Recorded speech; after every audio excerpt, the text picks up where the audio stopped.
mamá, celebramos a mamá con flores y con abrazos, que feliz me hace estar.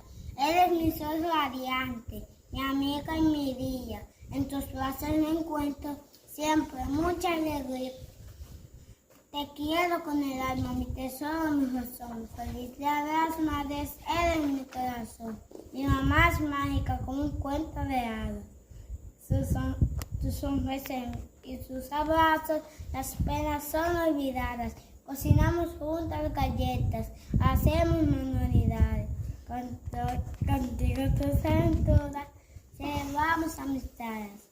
Hoy en tu día te quiero decir, feliz día de las madres, eres mi gran inspiración. Mi mamá